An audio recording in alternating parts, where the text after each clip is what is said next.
Hey, what's up everyone? Welcome to Geeks and Gamers Play, and this kind of just came out of nowhere. So Brad Smith, who is the vice chairman of Microsoft, has announced that Microsoft and Nintendo have signed a 10-year legally binding contract to bring Xbox games to Nintendo gamers. So this is just part of what he's saying is their commitment to bring Xbox games and Activision titles like Call of Duty to more players on more platforms. So this is all going on while there's the whole attempted buyout of Activision from Microsoft, and it's a whole back and forth going on there. But what this says to me at first glance is that Nintendo is confident that this deal will go through and Microsoft will end up owning Activision Blizzard. And that's how I felt about this for a while. I feel like even with all these obstacles, they will eventually get that acquisition. And now Nintendo wants to get in on this action. We've seen them back Microsoft in this before, but now it's a legally binding contract. And the irony of this is Microsoft actually offered the same type of deal to Sony, and Sony flat out refused it. So the first thing I want to say about this is the idea of playing Call of Duty on the Nintendo Switch sounds fucking awful to me.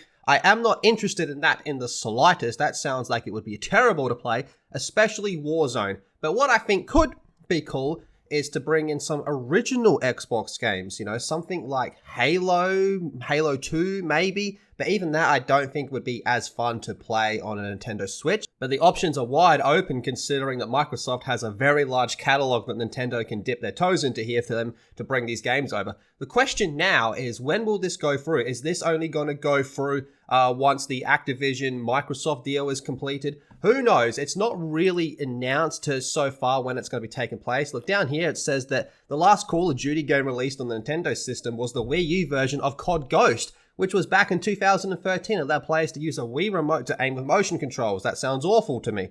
So this announcement coincides with the EU hearing set to take place later on Tuesday, in which Microsoft will appear in front of antitrust officials to defend itself after receiving objections to the $69 billion deal. Call of Duty has become one of the biggest points of contention between the regulators scrutinizing Microsoft's proposed acquisition. Yeah, that's the big thing that everyone's worried about when it comes to these antitrust people. So despite Microsoft pledging to offer Sony a similar 10-year agreement to one given to Nintendo, regulators have expressed concerns about the impact of Microsoft's Activision Blizzard deal could have on PlayStation's ability to compete, given that the merger would see Microsoft gain full ownership of the Call of Duty series. They keep bringing this back to COD, you know, there's a lot more games out there than COD, but COD sells like fucking hotcakes.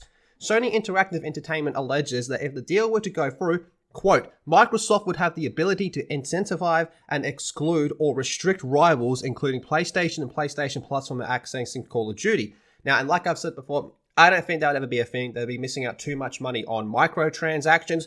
But what I think they could do, and is a strong possibility, is that Call of Duty could end up going to Xbox Game Pass, while PlayStation users will have to pay full price for the game if they wanted to get it on PlayStation.